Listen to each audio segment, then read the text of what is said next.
Yeah. Hello, I'm Rob Chapman from the internet. This is Graham May. Not from the internet. Not well, you're going to be from the internet. Yeah. Yeah, not from the internet yet. So Graham and I have been friends for years and years and years and years and years and years, but I haven't seen him for ages. Like years. Trying to work it out. It's at least over 10 years. Yeah. Yeah, at least that. But I really wanted to introduce him to you guys because I think Graham's got a lot of interesting knowledge and experience that I think would be cool to share with you. Graham was the bassist for the Black Hand, one of my first sort of proper bands. Mm-hmm. We toured and we gigged and we did all industry stuff and played in studios and It's a lot of fun. we got a lot of really stupid stories about stuff that we did in the Black Hand. And so we've had an adventure. We've had a whole lifetime of Graham probably knows more stupid shit about me than many people that even I know. So that could be a fun thing at some point.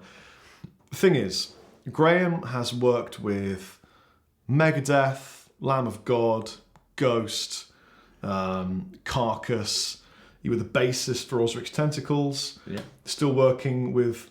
Can I talk about that, or is that undercover? Yeah, I'm still doing bits and pieces with Ed. He played guitar on my last album, and actually we're working on a new project. Not sure what it's going to be or what's happening, but we got together earlier in the year and started recording a couple of things for that. And you're working with Bill Steer, aren't you, as well? Yeah, we're looking at maybe doing another Firebird record or something similar. So, Graham has a band called Keepers Brew. So, but in all the stuff that Graham's done over the years and years and years and years of, you know, being techs for everyone in every big metal band you can imagine, he's had a load of experience and crazy things and stuff, some stuff that you just can't talk about, but that I wish you could talk about because it's really fun. And what I want to do is, Graham doesn't have a YouTube channel yet. Well, I kind of do. I don't know what it is. You've never done it. it. He uploaded 4 naked videos and then pulled them down, and that was it. Yeah, that's also your fault. That is my fault. Yeah. But I was saying to Graham, I think it would be a really good idea to shoot a video here, just saying this is who he is and what he's done. We'll talk a little bit more about what Graham's done and what he does. Do you want to hear more about what he's done? And if you do, tell us in the comment section below. And then Graham will read through most of these comments and go, oh my God, that's a great topic. I'll talk about this. And then on a new YouTube channel, which will be bing, just there, Graham will answer like a giant year-long Q&A, answer questions about everything you've ever wanted to know about behind the scenes of some of the biggest metal bands on earth. And I've learned a load from Graham. My first ever endorsement came through Graham with Orange amplification. Graham used to work for Orange back in the day with like Victory. Just loads and loads and loads of stuff. So I've learnt a lot. Tell them what you do now.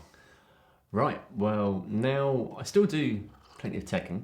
Well, I say plenty. I tend to just work for Carcass now, which is just the Carcass. Well, it's kind of it's less work now because obviously Bill's my friend. Bill's in Carcass. I get to hang out with my friend and work for my friend. So it's kind of the best of all worlds in that department. So I'm doing that, and then the rest of the times I kind of spend doing my thing now, my music and getting that ready. Of the teching and the playing bass, like Graham's a wicked bassist, by the way.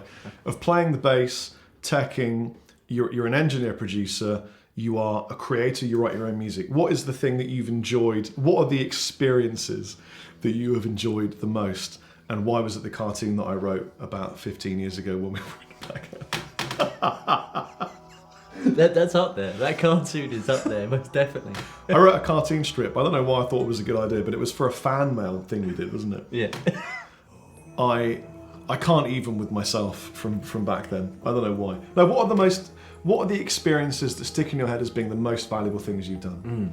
I'd say definitely starting Keepers Brew, my project, and putting out material that I've written myself, because I guess up to now I've always felt a bit like a hired gun, you know, playing other people's bass lines. Yeah. Especially in bands that are already established, like when I did the Osric's, which I really only did for 5 minutes comparatively to everyone else. You weren't in the Osric's for 5 minutes, Graham. It feels like it when you look at how long a career they've had, you know. But for me, being able to go out and do my own thing and put my own stamp on something, that's been huge, doing Keeper's Brew.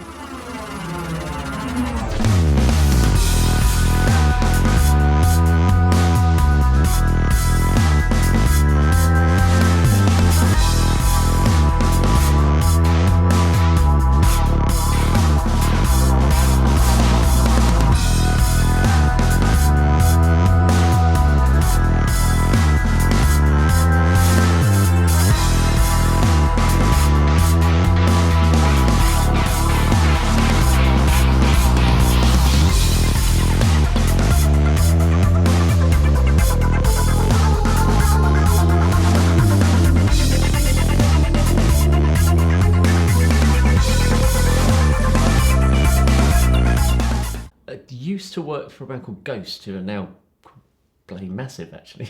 But working with them was very interesting. I think I did my first TV thing with them, and that was quite an eye opener because it was some big Swedish arena thing, and it was live on TV. And I remember that being quite a big deal for me.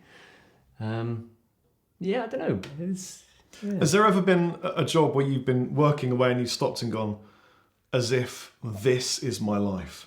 Yeah, a little bit. I was working last year for a guy called John Grant, and we're doing a gig at the Albert Hall, and I'm working away, look over, and it's Kylie on vocals, and she hadn't been there, before. This was just for that one night, so that was kind of an odd moment. Go, oh, okay. Yeah, I'm thinking back to times I remember when Graham had some hardships, and one of them was when you broke your foot on tour with Zakk Wylde. Used to tech for James Lomenzo and Zack's band. That's right. How did you break your foot? Well, I remember we were loading into the old Astoria in London, and they used to have one of these winches that would winch all the gear into the venue one item at a time. So loading took about 4 hours longer than it should do. So we were rushing, and Zack's, I think it was his brother-in-law or something at the time. Zack's brother-in-law decided to help me load in. Yeah. Help me load an 8x10, stack it on top of another 8x10. But he didn't quite have it. Right. So I got it. I don't have it even slightly. Yeah. And now your foot has it. Yeah. Right. So that was a very painful loading and gig. And they were shooting a DVD of this too. There was a live behind the scenes DVD of the thing, and I remember watching this, and they go, "Well, Graham's broken his foot, so he's going to have a problem striking the stage right now." Yeah. I really felt for you, man. Yeah, that was quite an interesting moment. Was it the same tour that you got locked out of a hotel naked? Yeah. Yeah, that was definitely that one. If you would like to know more about behind the scenes of being involved in the crew, managing a lot of the real shit behind the scenes of some of these big bands, you definitely want to go and subscribe to Graham's channel. The cool thing about Graham is that he's just an upfront, regular guy. And when I mean regular guy, I mean highly talented, incredibly skilled individual who's very humble. But you keep it real, don't you? I guess so. No, I like that. A lot of people that tech for massive bands will be like, yeah, man, I remember, they just be off talking about how great they are. But you're not that person. And I deeply respect you for not being that guy. Oh, thank you. It's cool. But so, yeah, I've really enjoyed the years and years we worked together, learning a lot from Graham. So now you can too, by going to Bing and following Graham and hearing about his interesting stories. Amazing. Good luck, Graham. Thank you. I think I'm going to need it.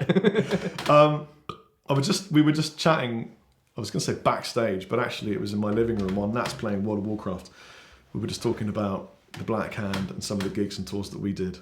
And it was weird to me thinking back that you didn't write at the time. No.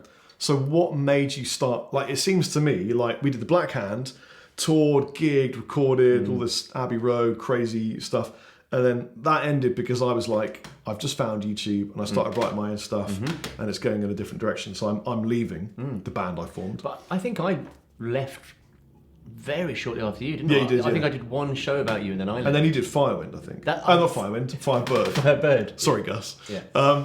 But so what made you start writing? You know what? I think I had a few issues from being on the road for too long. It can start to kind of play with the marbles a little bit. And I think it was basically a bit of therapy. To start with, I found it a very cathartic thing. I'd never tried it. I'd always been that guy behind everyone else writing parts for other people.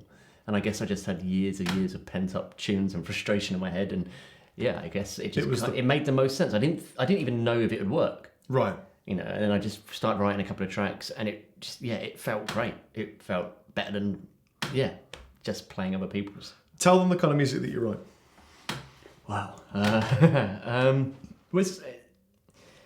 I guess it's got one foot in the sort of traditional psychedelic sort of space rock camp.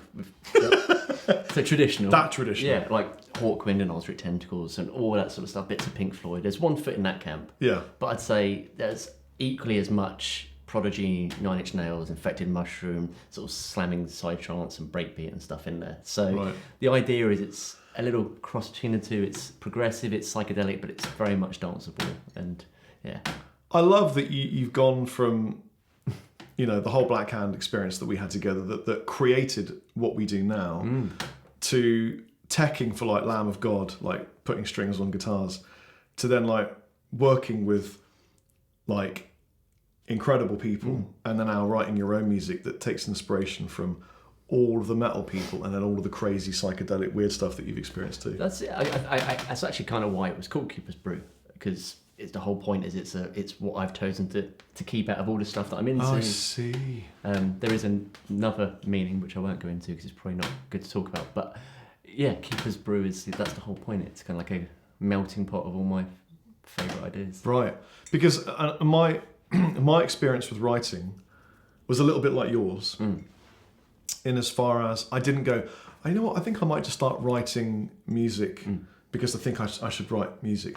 It literally just was a thing that occurred as a natural progression to me sitting down and jamming. Yeah. I would just come up with melodies and sing, and then suddenly I've got an idea and it would sit on a paper or on an iPhone voice note. It was a process of dealing with pain or something that had gone on. Yeah, most definitely. So I suppose for you, it had to wait until you had enough shit. Yeah. Like my new favourite band of all time, Fantastic Negrito, says, take the bullshit, turn it into good shit. Yeah, man. Yeah, without a doubt. I mean, the last album I did that when I went deaf on tour. I didn't hear for the best part of 12 months. So that gave me quite a lot of inspiration to write music about, because I was in a bit of a hole. You can't just drop that kind of thing and then not talk a little bit about it. Yeah, I guess so. But you should also probably talk a lot about that kind of experience on your YouTube channel, because there's a lot. Graham's like been through. If you can imagine a thing for someone to go through on tour, it's probably happened to Graham.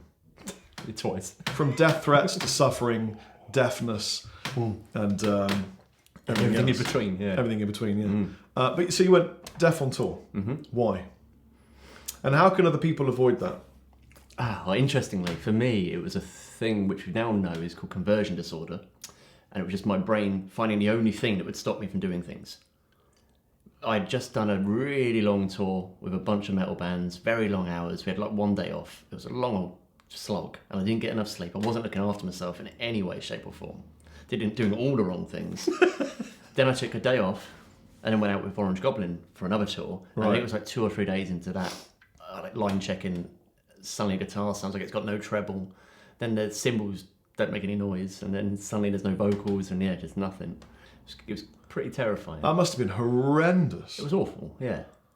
And how long did it take? So did you know that you were going to get it back, or you had no idea at all? Because they couldn't figure. There's a lot of tests, a lot of all sorts of stuff going on with people trying to figure out why it happened. Yeah. Sounds like a mental shutdown of that part of your... That's exactly what it is. Right. It's overload. Yeah, exactly exhaustion. what it is, yeah.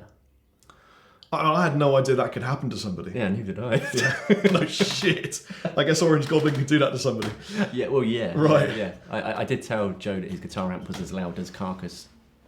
Right. just his amp. But, and now, I mean, it seems to me, just being with you, that your hearing is fine. Yeah, absolutely. Yeah.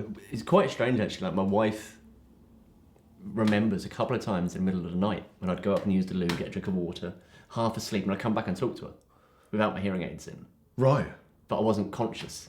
I wasn't properly awake. And we'd have conversations that would freak her out. So, and then one morning, I woke up and the kids started talking to me, and I chatted back, and then realised, oh, hang on, I haven't put my hearing aids in. How come I... That's amazing. I can hear you, that's all. So, but you don't wear hearing aids now? No. No. Occasionally, in times of uber stress, I do find my hearing can shut down for up to an hour. Right.